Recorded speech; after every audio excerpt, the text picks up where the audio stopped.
The guest list didn't have my name, so I booked a ticket out of hell. The moment I read the text, I felt something shift inside me. A crack, a quiet fracture that would never quite heal the same way. It was short, casual, wrapped in artificial warmth. Hey, just wanted to let you know the guest list is finalized and we had to make some tough cuts. Hope you understand. Love you. Tough cuts. I wasn't an office friend. I wasn't a neighbor from 2 houses down. I wasn't a random college roommate she hadn't spoken to in 10 years. I was her brother. Her older brother. The one who stayed up with her all night after her first heartbreak. The one who drove 6 hours to help her move apartments twice. The one who sent her rent money quietly when she got laid off. And now I was just a cut. Something to be trimmed.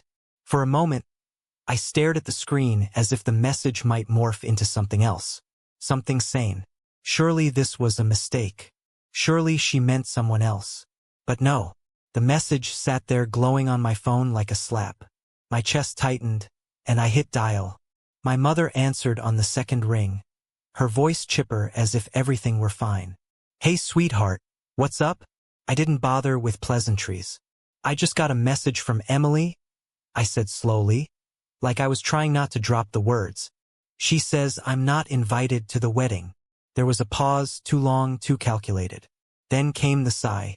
The famous, patronizing, manipulative sigh that she'd used for as long as I could remember. Oh honey, it's just a wedding. Don't make a big deal out of this. Just a wedding. Just the culmination of her life's joy. Just a ceremony where our entire family would gather and celebrate love and unity, without me. My hands clenched involuntarily. I'm her brother. How am I not invited to my own sister's wedding? Another sigh, followed by the tootang sound that always made me feel like a toddler being corrected. It's not personal. They had to keep the guest list small. I didn't even try to contain my bitterness.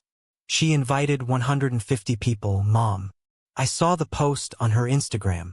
Silence again. Then a forced little laugh. Well, you know how weddings are. Expensive, complicated, and maybe she thought you wouldn't mind sitting this one out. Wouldn't mind. Wouldn't mind being completely erased from the most important day in my sister's life. I couldn't help the laugh that bubbled up short, cold, without humor. I've been there for her through everything. Everything.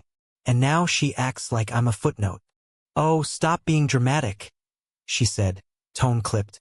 You're overreacting. But I wasn't. I'd let so much slide before. The forgotten birthdays, the one-sided conversations, the way Emily only reached out when she needed something. I'd watched our mother coddle her endlessly while demanding I be the understanding one. Always the reasonable one. Always the one to apologize, to swallow pride, to put others first. Not this time. If they didn't want me there, I wouldn't be there. Not just at the wedding. At all. Something inside me snapped, the final frayed thread of pretending. I hung up without another word. I opened my laptop, went online, and booked a flight. I didn't even know where at first, anywhere far. Anywhere warm. Anywhere that wasn't home. I ended up choosing a Caribbean island I'd only ever dreamed of visiting. 5-star resort. Océan Front Suite. Private beach. Spa services. The works. The kind of place I'd always told myself was too indulgent. But not this time. This wasn't a vacation. It was a declaration on the day of the wedding. I was already airborne, champagne in hand, stretching out in a plush first-class seat. I snapped a photo, legs out, glass raised, and posted it with a caption that was both a jab and a liberation. Guess I didn't make the cut, but I think I'll survive. The reactions came quickly. Some cousins sent laughing emojis. One aunt commented, "Good for you. Should have taken me with you." But the crown jewel of responses? That came from my mother. 3 messages, rapid fire. Mom, where are you? Mom, are you seriously missing your sister's wedding over this? Mom, you're being petty. Petty? Oh, the irony. I responded with a single image of the beach, white sand, turquoise water, the kind of view you dream about. Underneath, I typed, perfect view. Shame I'm missing all that wedding magic. Then I put my phone on airplane mode and let go. That week was the best week of my life. I drank cocktails beside infinity pools. slept in linen-soft beds with ocean breezes rolling through the windows, and ate food so fresh it ruined everything I'd ever had back home. No one was yelling. No one was begging. No one was demanding I fix everything. For once, the only person I had to show up for was me. And for the first time in a long time, I didn't feel like the forgotten sibling. I felt free.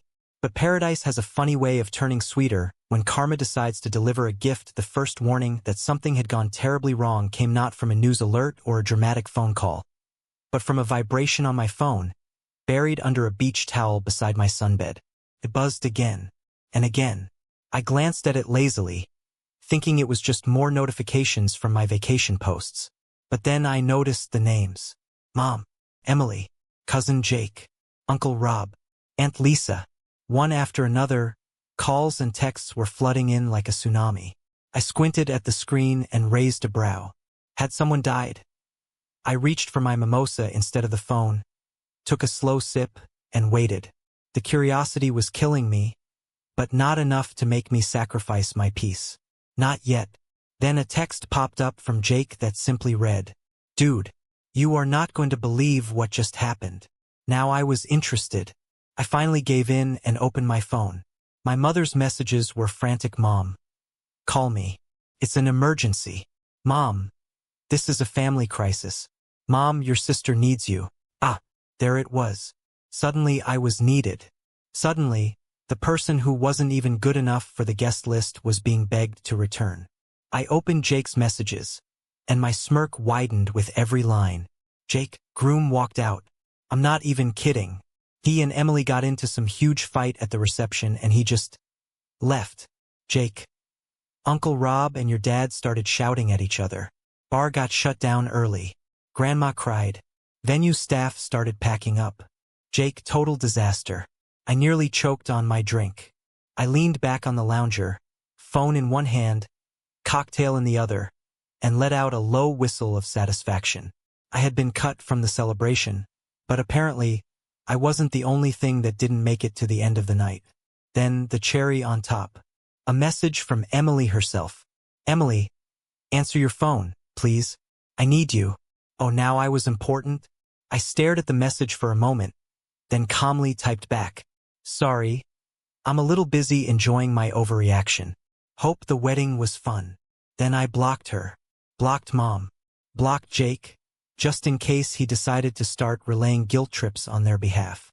And with that, I dropped my phone face down and waved for another drink. That night, I had the best sleep of my life. The next morning, I woke up to the sound of the waves breaking just below my balcony. I stretched out, inhaled the salty ocean air, and smiled. The chaos back home felt like another universe. But I knew they were still trying to reach me. I'd blocked most of them, but a few messages still leaked through from numbers I didn't recognize. I gave in to curiosity and played a couple of voicemails. Mom's voice, sharp and furious. I don't know what you think you're doing, but this is not the time for one of your tantrums. Your sister is heartbroken. We need you here.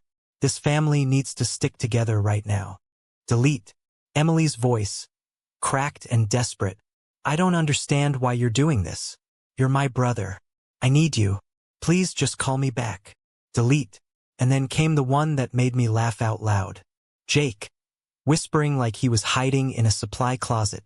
Dude, Mom and Aunt Lisa are talking about showing up at your apartment when you get back. Just a heads up. Oh, and Grandma keeps saying the wedding was cursed because you weren't there. It's hilarious. I saved that one. That was a keeper. I stepped out onto the balcony with a fresh coffee in one hand, soaking in the sun while back home my family scrambled to put out fires. They were feeling exactly what I had felt when I got that text from Emily, the one that casually erased me from the most important day of her life. Unwanted, forgotten, excluded. Karma wasn't just poetic. It was perfect. By mid-morning, I was lounging under a shaded cabana, halfway through another fruity drink, when my phone buzzed again. This time, it was from cousin Melissa. Melissa, okay, I know you're mad, and honestly, you should be, but you have to hear what happened after the wedding. Call me. You're going to love this. I hesitated. Melissa was one of the only relatives who ever seemed to have a brain, and her messages were rarely boring. So I called her. She picked up on the first ring. "Oh my God, you answered," she squealed. "Are you sitting down?" I looked around at the private beach, my feet up, my drink in hand. "Yeah," I said, grinning. "I think I'm in a good place." "Okay," she said breathlessly. So after the groom left, Emily lost it, like full-on meltdown. She threw a champagne flute, screamed at her maid of honor, started yelling at the DJ for playing the wrong music. Absolute scene. I smirked. Sounds about right. No, wait, it gets better. Aunt Lisa, bless her shady heart, was overheard saying the whole disaster could have been avoided if you had been there. I blinked. "Wait, what?" "Oh yeah," Melissa laughed. "She said you're the one who always calms Emily down. That if you were there, the groom probably wouldn't have left." And Grandma jumped in, told Emily that she brought this curse upon herself for cutting blood from the circle. Her words. Blood from the circle. I had to set my drink down before I spilled it. "You're telling me the same family who iced me out is now blaming me for not saving the wedding?" "Oh, absolutely," Melissa said. "Your mom tried calling the groom's mother to fix things, and she basically said, 'Not my circus, not my problem.'" I was laughing so hard I couldn't breathe. "And where's Emily now?" I asked, finally catching my breath. "Last I heard, crying in her wedding dress and trying to figure out how to spin this on social media. She hasn't even taken her Instagram photos down." I let out a long, satisfied sigh. "You know what the best part is?" "What?" I smiled. "I don't care." Melissa burst out laughing. "Honestly, I don't blame you. Just thought you'd enjoy knowing Karma came in high heels and wrecked her party." "I appreciate the update," I said. "I really do. Enjoy your vacation. And by the way, you were right not to go." I ended the call feeling lighter than I had in years. They'd wanted a wedding without me, so they got one. And now, they'd have to live with the consequences of treating me like a footnote in their story. I raised my glass to the sky, to the best decision I've ever made. And just like that, I turned off my phone, leaned back into my lounge chair, and let the ocean breeze carry away the last piece of guilt I'd ever feel for putting myself first. He was cut from his sister's wedding like he didn't matter. No invite, no explanation, just silence. So instead of staying home and sulking, he booked a solo luxury vacation. But Karma had its own guest list, because while he sipped champagne by the beach, the wedding imploded. The groom walked out. The family lost their minds. And suddenly, their forgotten brother was the only person they wanted. Too bad. He was finally done playing savior.